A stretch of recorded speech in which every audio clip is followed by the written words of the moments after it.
tile through a tunnel, few noticing the old trophy cases. One donated by the class of 27 is filled with wrestling records. I examined state basketball trophies, including a shiny one dating back to 1927. A ball with the names of team members celebrates the Farmers' 1967 consolation basketball title. I was a Granite sophomore then, and looking at the names of coaches and players written on the old ball, I can picture their faces as if it were yesterday. Gordon Jolly and Wharton Richards went on to play in the National Football League. John Robinson, who played band basketball and a team coached by my father, became a coach and an NFL referee. The door to the auditorium was open, and I peeked in, remembering the musicals Ralph Rogers produced.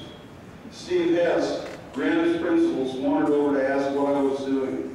Alone on a Friday night with nothing to do, I really didn't have a good answer as to why the old school had drawn me back. Hess's father, Keith, he tells me the gym and auditorium, perhaps the oldest of any Utah high school still being used, were built in 1939. But the science building dates back to 1906, meaning my alma mater will turn 100 next year. Hess's father, Keith, was also a principal at Granite.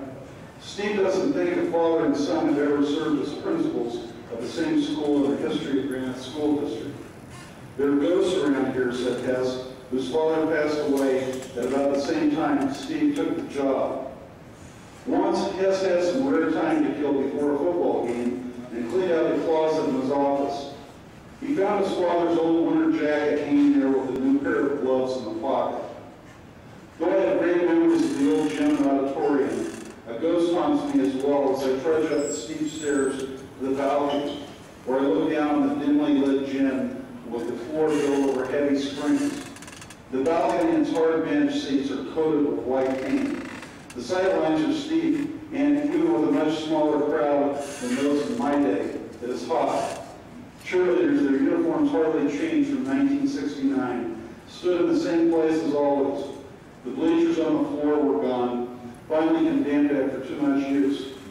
When I graduated, Granite was a high school basketball power, with 2,400 mostly white students who filled the gym for every game. Now it was an urban school of 1,200. Hess said 30 languages are spoken in the old halls, and the student population is 40% minority.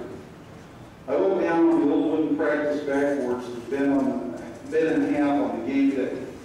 Their orange rims have been worn to a shiny steel color from basketball shots gone awry. I remember staring at those backboards on a November day in 1967, tears stinging me out of my eyes because I had been cut from the team, the biggest disappointment at that time of my young life.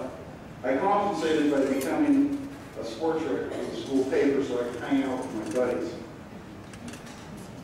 Now the cheerleaders sing the song of the G. The words of the first verse carry more meaning now. One sight and sound of the campus fade in the long busy years, yellow return our memories, echoes of old